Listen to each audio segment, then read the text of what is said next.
অদ্ভুত বালক উপন্যাসটির পঞ্চম পর্ব আজ। ঘটনা পাঠে বরাবরের মতো আমি সামিন। চলুন শুরু করা যাক ঘটনাটি। গল্পটা 12 বছর আগের। আমি, বাবা, মা আর আমার বোন, আমরা এই চারজন এই বাড়িতে থাকতাম। বাড়ির দোতলায় থাকতাম আমরা, আর নিচতলাটা ফাঁকাই ছিল। আমার বাবার নাম ইন্দ্রজিৎ রায়। তৎকালীন সুপ্রিম কোর্টের সরকারি উকিল ছিলেন তিনি। আমার মা চারুলতা রায় বাড়িতেই থাকতেন। আমি স্থানীয় সরকারি স্কুলে ক্লাস 3-তে পড়তাম, আর আমার বোন আত্মিকা রায় পড়তো ক্লাস 1-এ।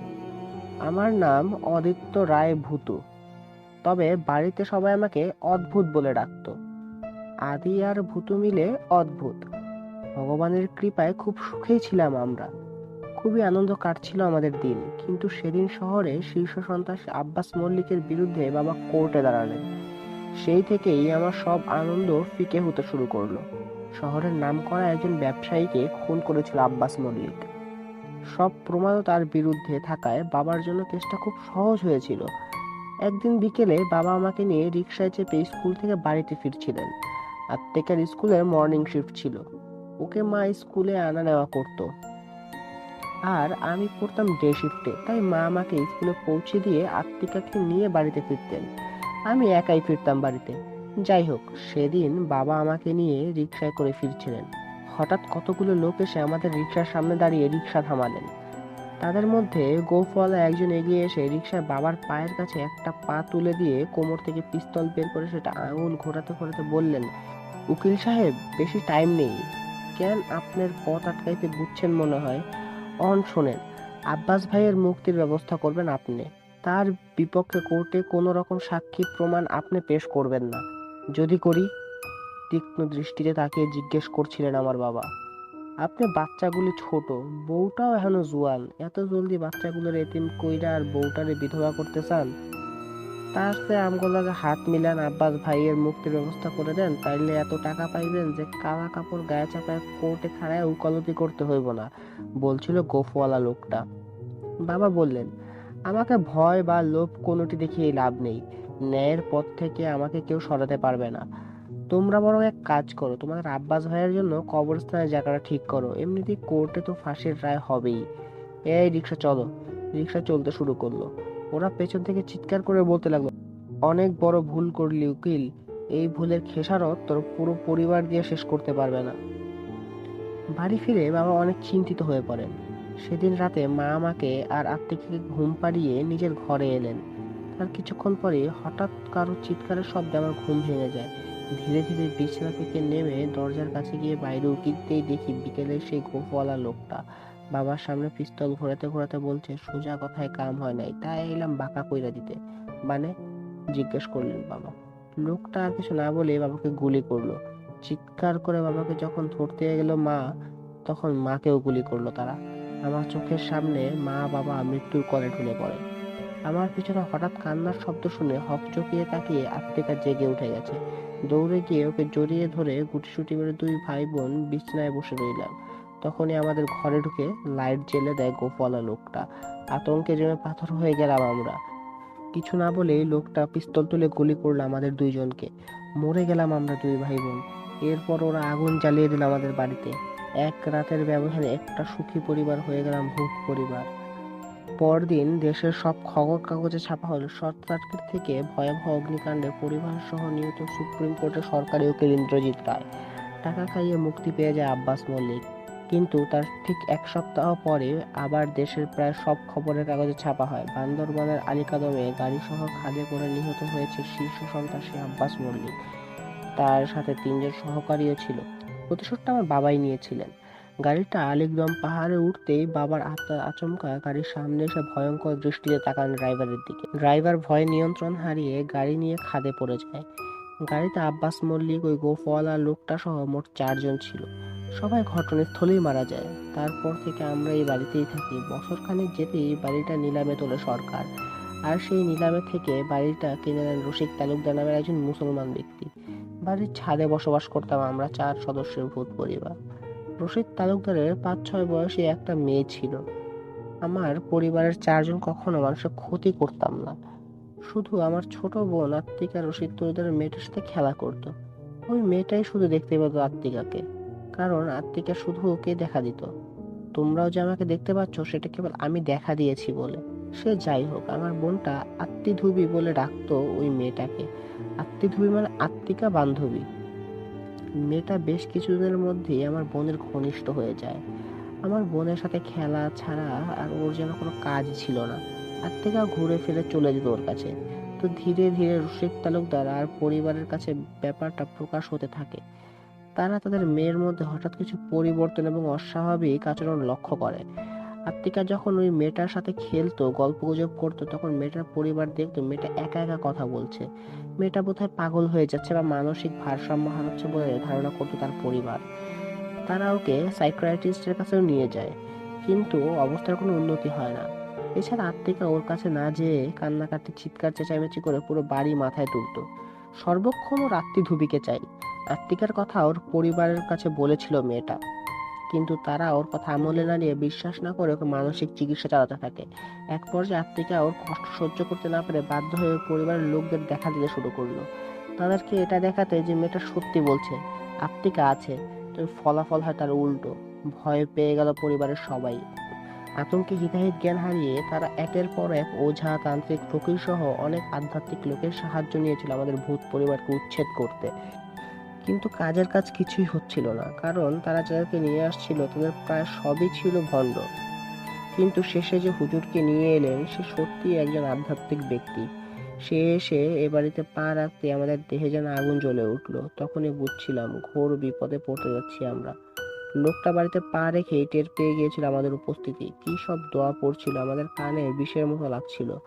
যন্ত্রণা হচ্ছিল খুব। হঠাৎ নিজের মন্ত্র দিয়ে বাড়িকে বাঁধতে শুরু করলেন হুজুর।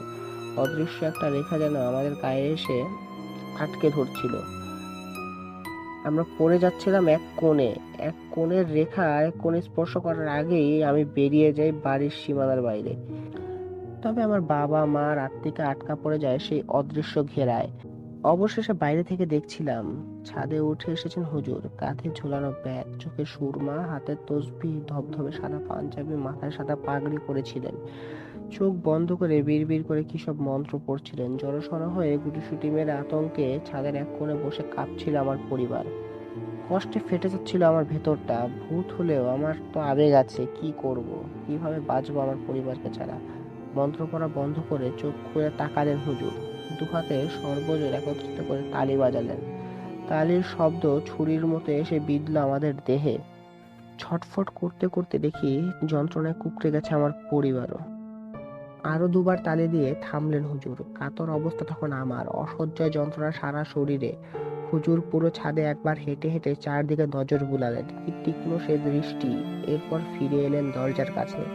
নিজের কাঁধে ঝোলানো ব্যাগটা একটি স্বচ্ছ কাচের বোতল বের করলেন তিনি। এক মনে মন্ত্র পড়ে বোতলে ফু দিতে লাগলেন বারংবার।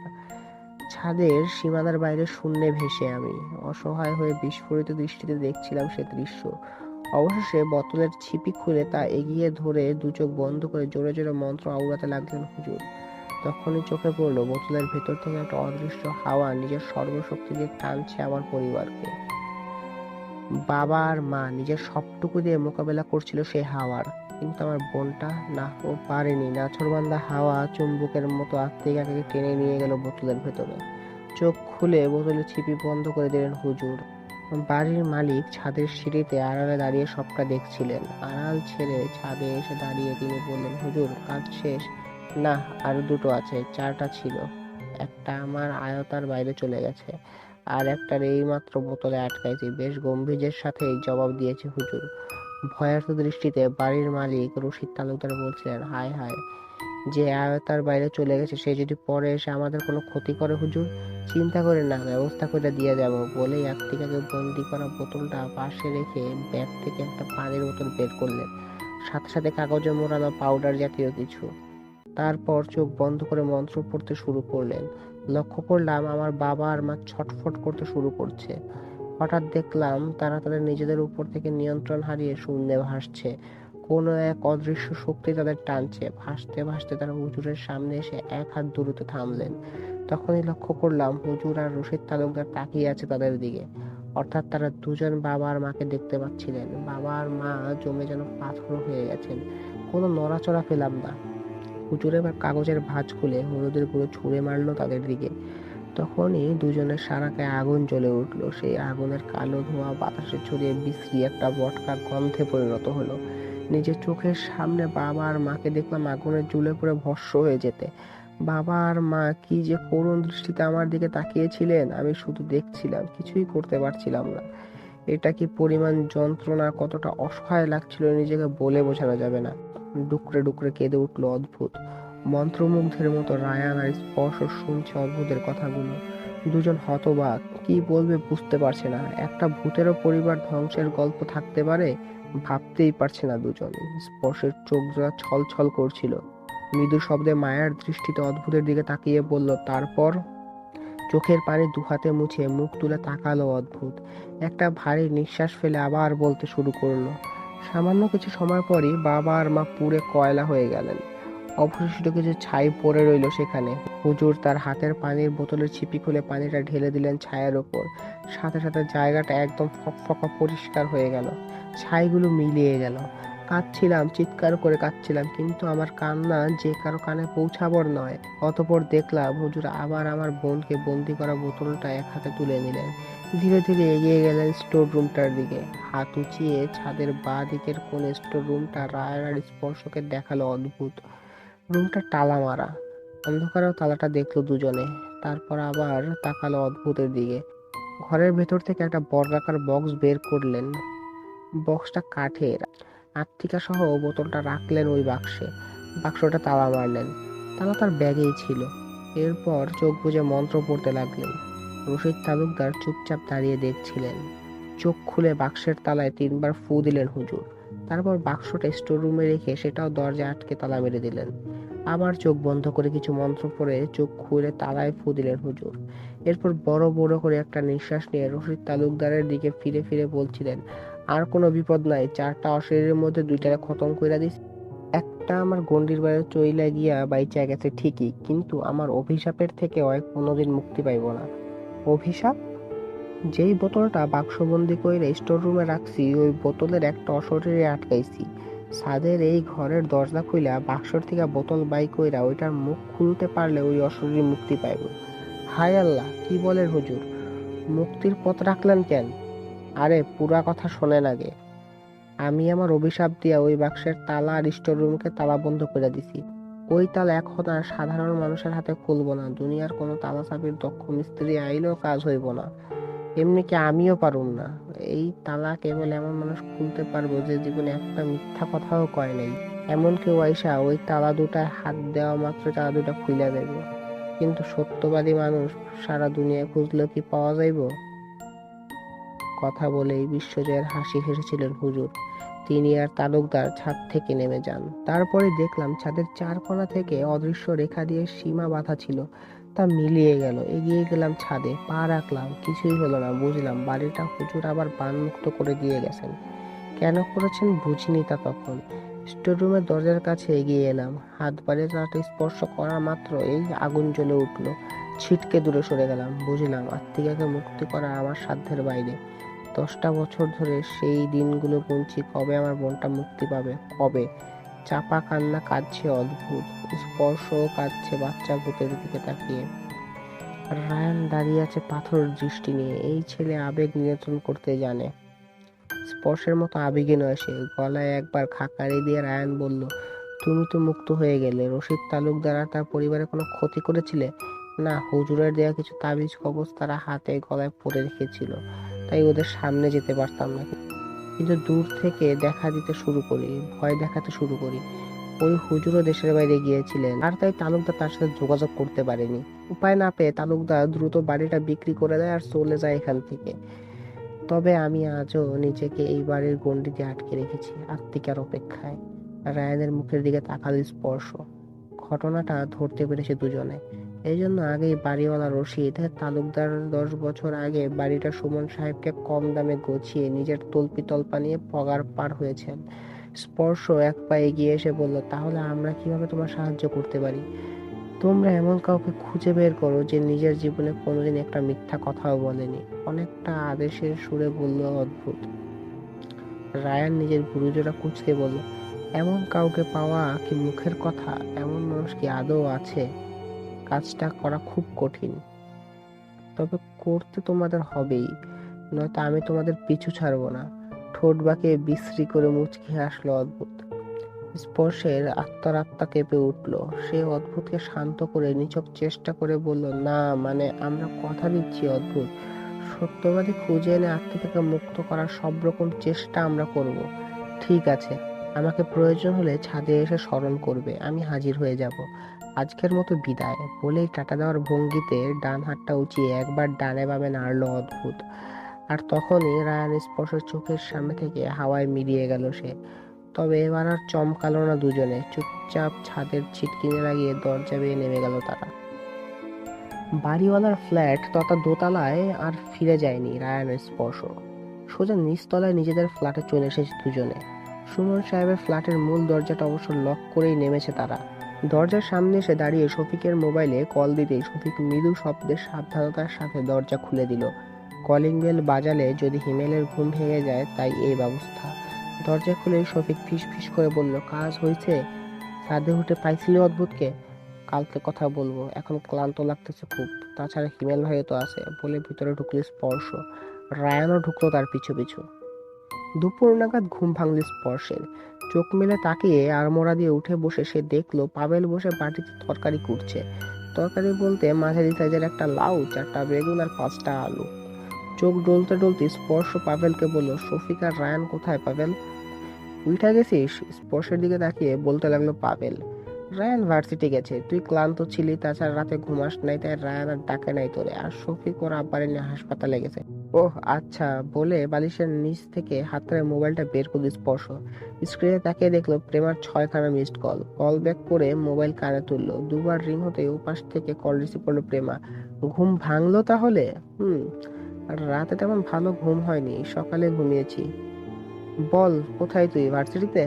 না, তোদের জন্য টেনশন হচ্ছিল খুব, তাই আমিও রাতে ঘুমাইনি। এখন আপডেট বল। বেশি আগ্রহী হয়ে বলল প্রেমা। বিকেলে চলে আয়, সামনাসামনি বলবো। আচ্ছা ঠিক আছে, ওকে রাখছি, বাই। বলে ফোন কেটে দিয়ে মোবাইলটা চার্জে লাগিয়ে বাথরুমে ঢুকল স্পর্শ। রিকশা চেপে বাবাকে নিয়ে ন্যাশনাল হার্ট ফাউন্ডেশন থেকে ফিরছে শফিক। বাবাকে কিঞ্চিত চিন্তিত দেখে মুখ খুলল সে। আব্বা, কোনো সমস্যা? তোমার চেহারা দেখে মনে হইতেছে কিছু ভাবতেছো। কিছু হইলে আমার কও। জয়নাল মিয়া একটা দীর্ঘ শ্বাস ফেলল। তারপর বললেন, তবু বাসাটা ভালো না রে বাপ, যত জলদি পারোস বাসাটা পাল্টায় ফেলিস। বাবার কথা শুনে থ খেয়ে গেল শফিক। হতভম্বের মতো তাকালো বাবার মুখের দিকে। বাসায় যে অদ্ভুতের সব অদ্ভুতের ব্যাপার চলছে বাবা জানলেন কিভাবে? নাকি নতুন মানুষ বলে বাবাকে বিরক্ত করেছে অদ্ভুত? কিন্তু এমনটা তো হবার কথা নয়। ভেবে কুল করতে পারে না। বাবাকে জিজ্ঞেস করলো শফিক, এইটা কি কও আব্বা? বাসা ভালো না মানে? আমি ছোটকাল থেকে আমার চারপাশে খারাপ কিছু থাকলে টের পাই। কাল রাইতে আমার পুরা শরীর ভার হয়ে গেছিল। কোনো খারাপ কিছু আসর আসতো এই বাসার উপর। ও, কিন্তু আমরা তো এখনো কিছু বুঝি নাই তেমন। আমি বুঝছি। এখন এই খারাপ জিনিসটা তোকে কোনো ক্ষতি করানোর আগে বাসাটা ছাইড়া দে বাপ। বিপদ আপদের তো হাত পা নাই। শফিক কথার বিষয়টা বদলানোর একটা সূক্ষ্ম চেষ্টা করলো। আচ্ছা, আমি সবাইকে কমু না, কিন্তু আব্বা তুমি কাউরে কইতে যাইও না। বুঝোই তো আমার লগে যারা থাকে তারা সবাই শহরের পোলাপান। অনেক বছর ধরে শহরে থাকে। এসব খারাপ জিনিস ভূত প্রেতের কথা শুনলে বিশ্বাস তো করবোই না, উল্টা হাসি তামাশা করব। আমার পোলা তুই, আমার মনে হয়েছে দেখে তোরে সাবধান করছি, অগরে আমি কিছু কইতে যাবো কেন? বললেন জয়নাল মিয়া। চুপ হয়ে যায় শফিক। এই মুহূর্তে চুপ থাকাটাই ভালো।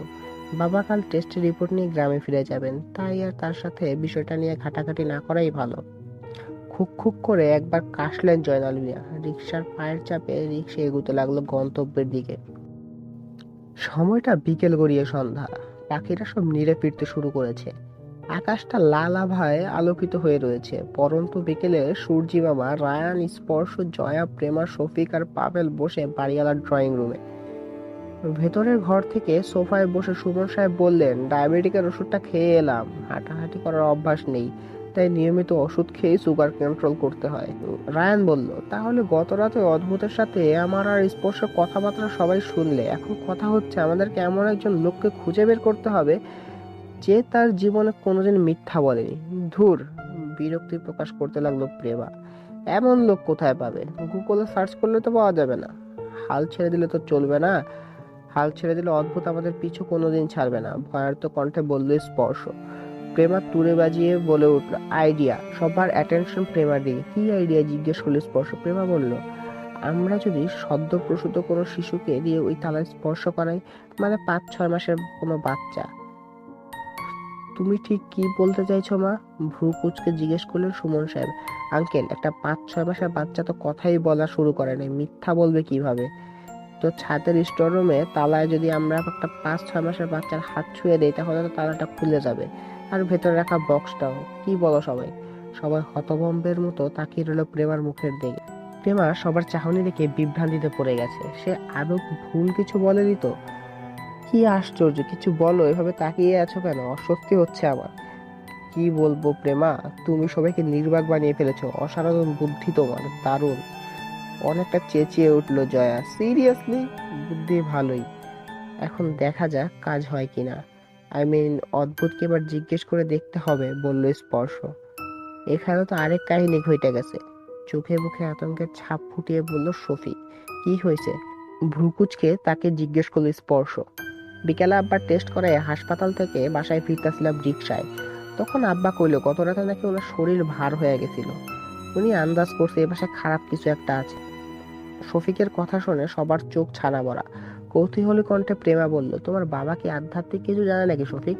আরে না, উনি ছোটবেলা থেকে আশেপাশে অশরীরে ভূত প্রেতের উপস্থিতি টের পান, এর বেশি কিছুই জানেন না।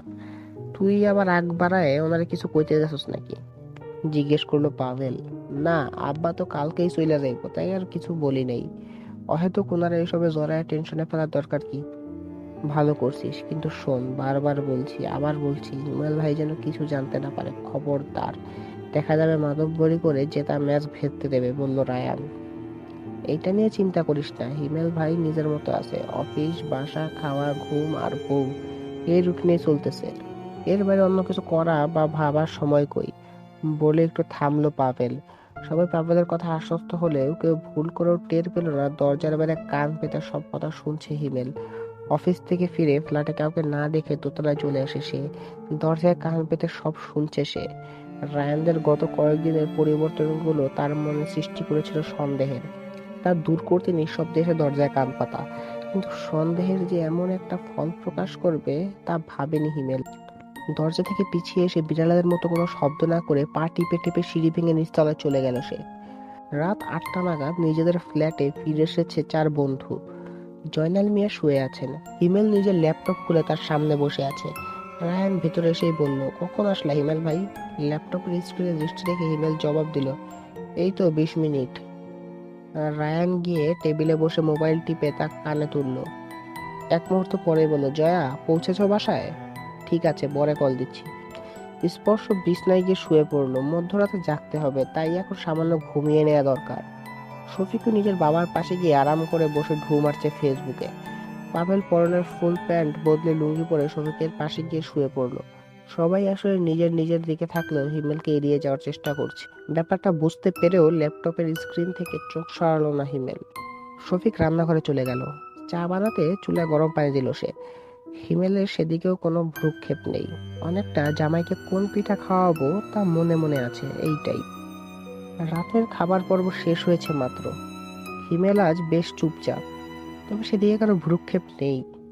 সবাই বেশ স্বস্তিতেই আছে, কিন্তু কেউ আন্দাজ করতে পারছে না ঝড় তুফান হবার আগে পরিবেশ এমন থমথমে রূপ ধারণ করে। শফিক জয়নাল মিয়াকে পানি ভর্তি গ্লাস এগিয়ে দিল। জয়নাল মিয়া 6খানা ট্যাবলেট ঢক ঢক করে গিলে ফেললেন। পানির গ্লাসটা পাশে রেখে শুতে যাবেন, তখন শফিক বলল, আব্বা চলো, তোমারে বাড়িওয়ালা চাচার লাগে আলাপ করায় আনি। তুমি আসছো শুই না উনি তোমার নিয়ে যেতে কইছিল। এত রাইতে? ভ্রু কুচকে ছেলের দিকে তাকালেন জয়নাল মিয়া। সমস্যা নেই আঙ্কেল, বলতে লাগলো পাভেল। বাড়িওয়ালা চাচা একাই থাকেন, এমনি আপনার এখানে শুইতে কষ্ট হইতাছে। জি আঙ্কেল, আপনি বরং ওনার সাথে একটু গল্প করে আসুন, আপনার ভালো লাগবে। ভীষণ ভালো মানুষ আমাদের বাড়িওয়ালা চাচা। আর তাছাড়া খাওয়া দাওয়া করার একটু পর হাঁটাহাঁটি করতে হয়, খাওয়ার পরে শুয়ে পড়লে হজমের সমস্যা হয়, শরীরের জন্য খুব খারাপ, বললি স্পর্শ। হিমেল স্পষ্ট বুঝলো ছলে বলে কৌশলে জয়নাল মিয়াকে এখান থেকে সরিয়ে নিচ্ছে, তবুও মুখ খুলল না হিমেল। চুপচাপ দেখে গেল পুরো ঘটনা। কি সুন্দর দক্ষ অভিনেতার মতো অভিনয় করে যাচ্ছে সবাই। আচ্ছা, যাই, সায় দিলেন জয়নাল মিয়া। হাসি ফুটল শফিকের ঠোঁটের কোণে। এবার টোকা দিলেই দরজা খুললেন সুমন সাহেব, যেন দরজা খোলার তাগিদে দরজার সামনে বসেছিলেন। আরে শফিক, কৌতূহলী দৃষ্টিতে বললেন সুমন সাহেব। আসসালামু আলাইকুম চাচা। চাচা, আব্বাকে নিয়ে আসলাম।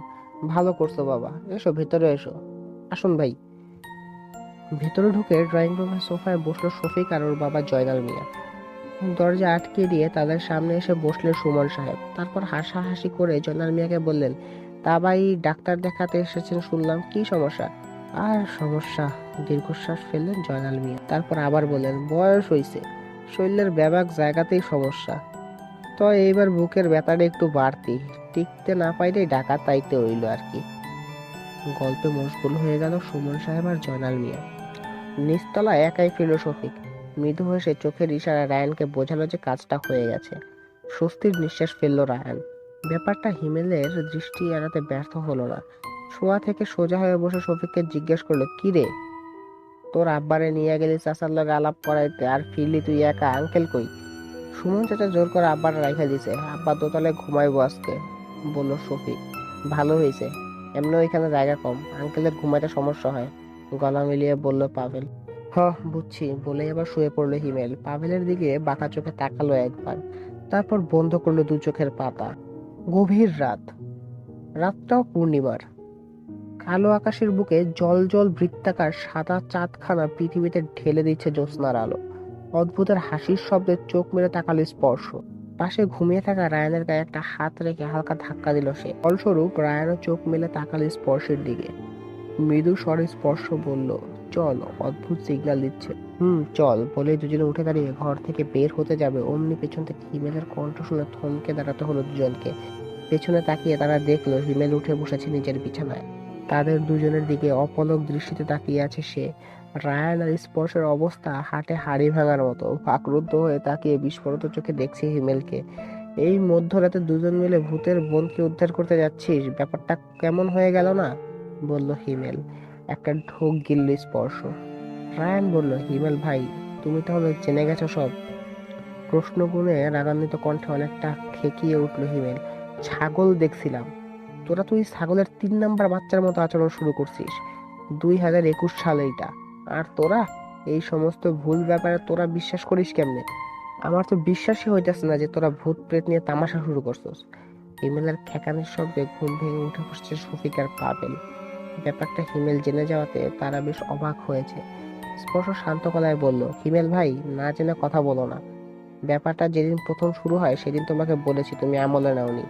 রায়ান গলা মিলিয়ে বলল, শুধু ওই দিনই না, এরপর অনেকবার ব্যাপারটা তোমাকে বুঝাতে চাইছি, প্রত্যেকবার তুমি এড়িয়ে গেছো, আমাদের অবিশ্বাস করছো। এই কয়টা দিন যে কি হয়েছে স্পর্শ আর আমার উপর দিয়ে, এটা তোমার ধারণার বাইরে। হ্যাঁ, তাচ্ছিল্য করে বলতে লাগলো হিমেল। তাই বলে একটা ভূতের কথা মতো সব করবি? একটা ভূতের বাচ্চার গোলামি করবি?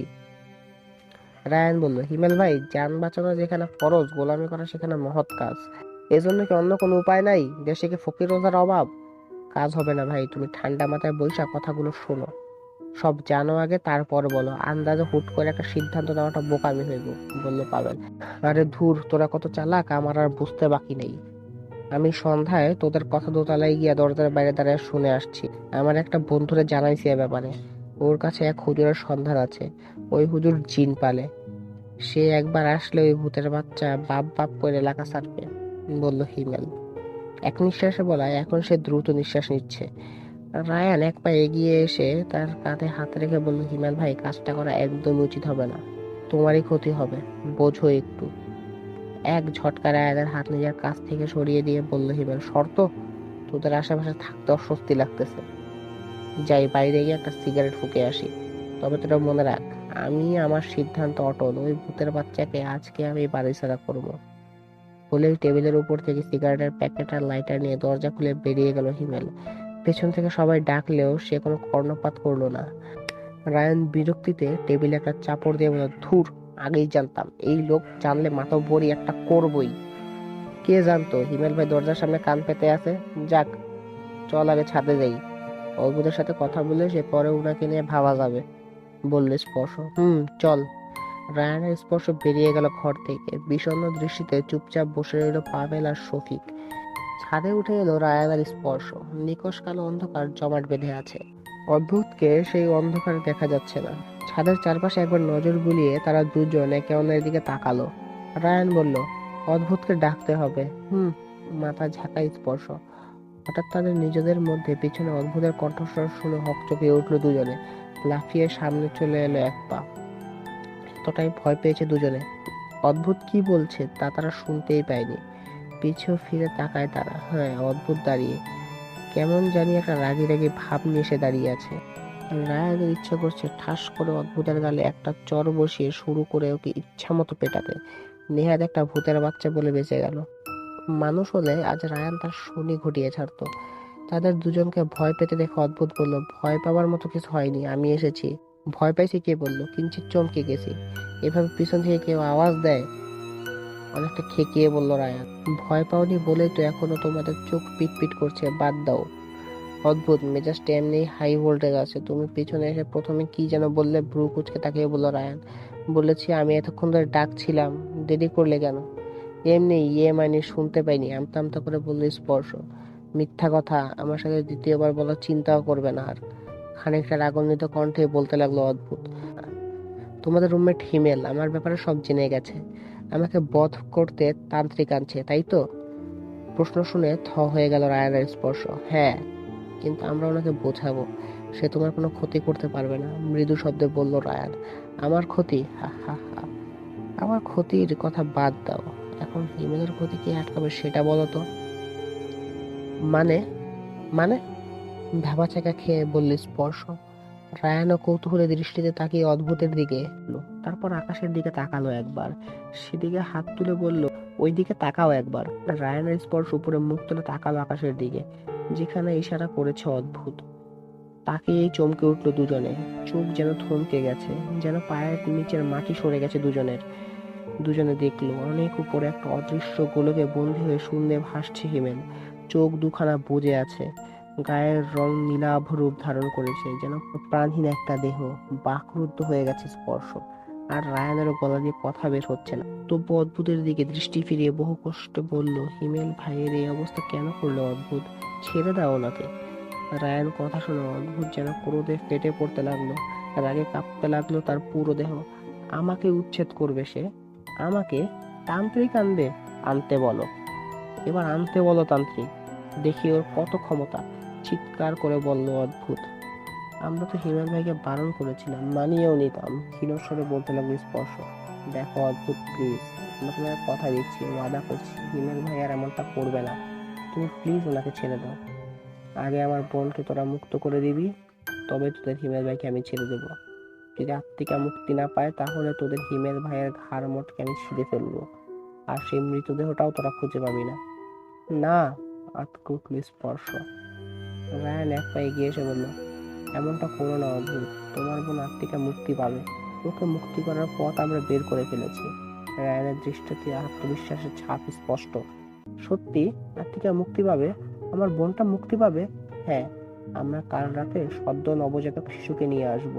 আমাদের বিশ্বাস ওর হাতের স্পর্শে খুলে যাবে তালা, মুক্ত হবে আত্মিকা। কারণ নবজাতক শিশু তো কথাই বলা শুরু করেনি, মিথ্যা বলা তো প্রশ্নই আসে না। ভরসা করছি তোদের ওপর, তবে যদি কাজ না হয় তাহলে হিমেল শেষ। বলা মাত্র এই রাতের অন্ধকারে মিলিয়ে গেল অদ্ভুত। উপরে তাকিয়ে হিমেলকেও আর দেখা যাচ্ছে না।